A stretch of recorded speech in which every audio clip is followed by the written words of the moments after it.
नमस्कार दोस्तों, मैं आपको सुना रही हूँ तेलुगु के बहुचर्चित एक्टिविस्ट कवि आंदोलनकारी क्रांतिकारी कवि वरवर राव की कविताएं। पहली का शीर्षक है औरत। ऐ औरत, वह तुम्हारा ही रक्त है जो तुम्हारे स्वप्न और पुरुष की उत्कट आकांक्षाओं को शिशु के रूप में परिवर्तित करता है। ऐ औरत, वह तुम्हारा ही रक्त है जो तुम्हारे स्वप्न और पुरुष की उत्कट आकांक्षाओं को शिशु के रूप में परिवर्तित करता है। ऐ औरत, वह भी तुम्हारा ही रक्त है जो भूख और यातना से संतप्त शिशु में दूध बनकर जीवन का संचार करता है। और वह भी तुम्हारा ही रक्त है जो रसोई घर में स्वेद और खेत खलिहानों के दानों में मोती की तरह दमकता है।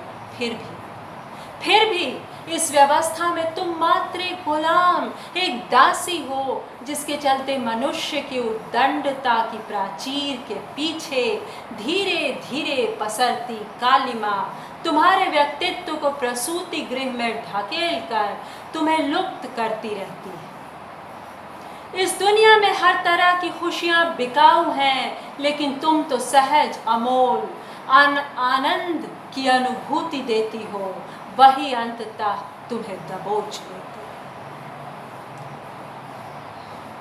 तुम तो सहज अमोल आनंद की अनुभूति देती हो, वही अंततः तुम्हें दबोच लेती है।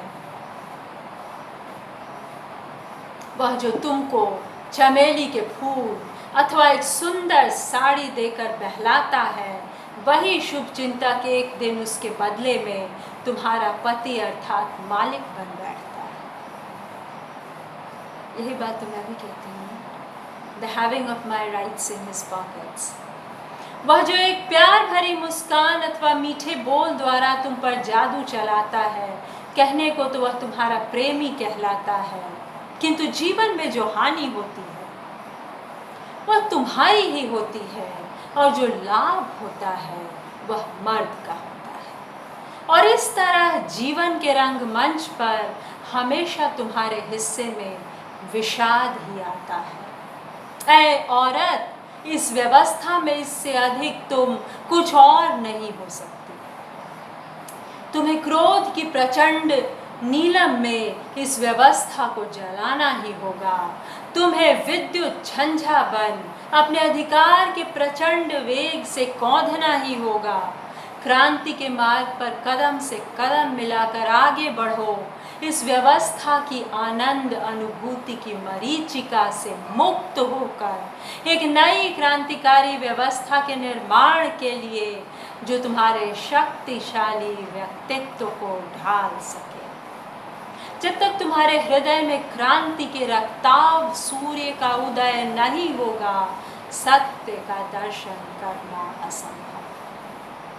यह थी कविता वरवर राव की औरत, जो कि परिवार व्यवस्था में औरत की जो कई बार बिना पूछे भी उसके एक प्रथा के तहत उसकी गुलामी लिख दी जाती है, उसके खिलाफ भी पढ़ी जा सकती है और उसके भीतर भी आज़ादी का हुंकार भरती है। अगली कविता का शीर्षक है सीधी बात।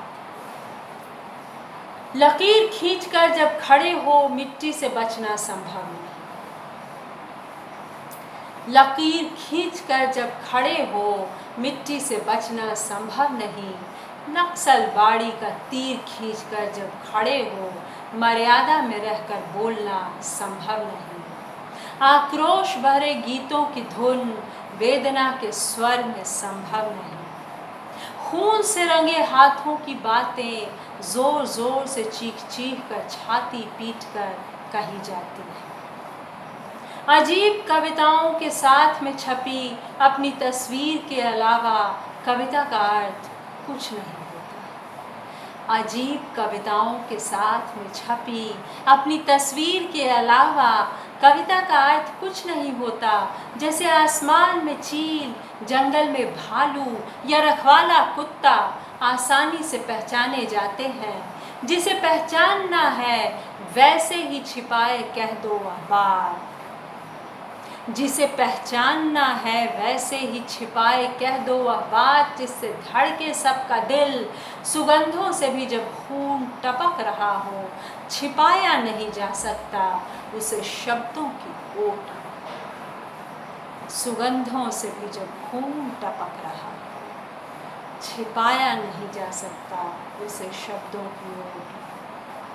जख्मों को धोने वाले हाथों पर भीग भीग कर छाले पड़ गए, और तीर से निशाना साधने वाले हाथ, कमान तानने वाले हाथ जुलूस के लहराते हुए झंडे बन गए। जीवन का बुत बनाना काम नहीं है शिल्पकार का, उसका काम है पत्थर को जीवन देना।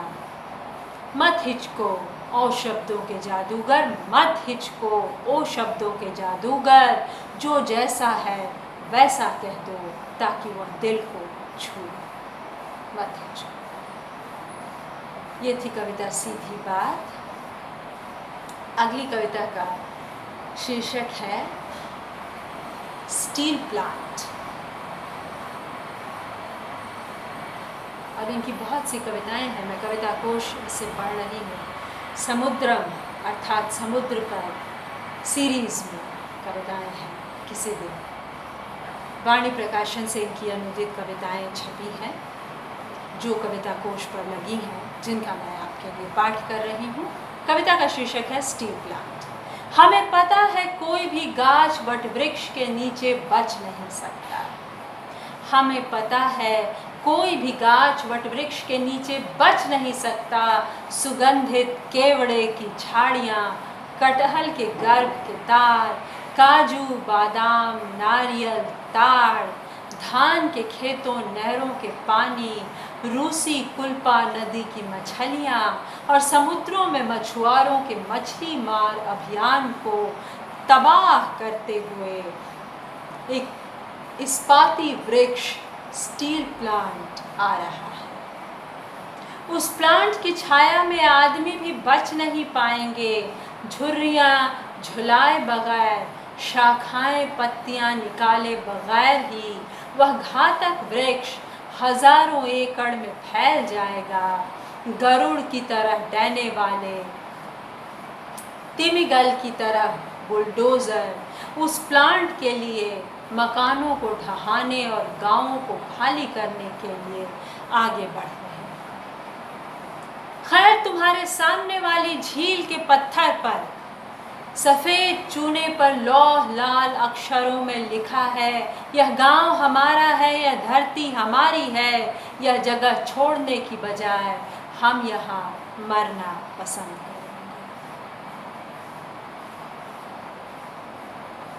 जमीन की लड़ाई, बेताल शब्द अगले कविता का शीर्षक है। दोस्तों, एक बात मैं ये कहना चाहती हूँ कि अभी किन्हीं से मेरी बात हो रही थी और वो हेम मिश्रा के केस में भी यही कह रहे थे।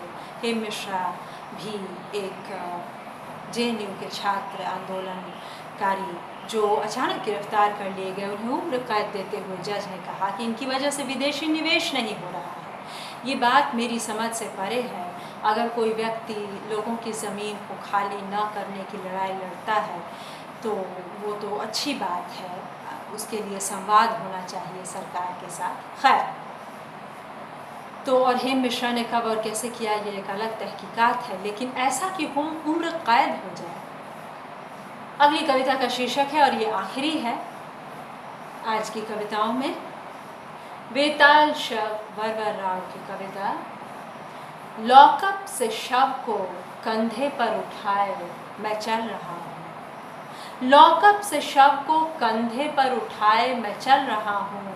अपनी मौत की घटना सुनाऊं। पूछता है शव, मेरी मौत सहज थी या हत्या।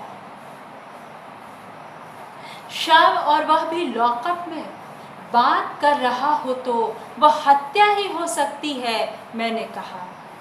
सत्य कहने पर खुशी हुई। जीवित आदमी का लॉकअप में मुंह खोलना ही अपराध है, इसलिए वह शव अदृश्य हो गया और फिर दूसरे लॉकअप में। क्या कविता थी! वेदांश।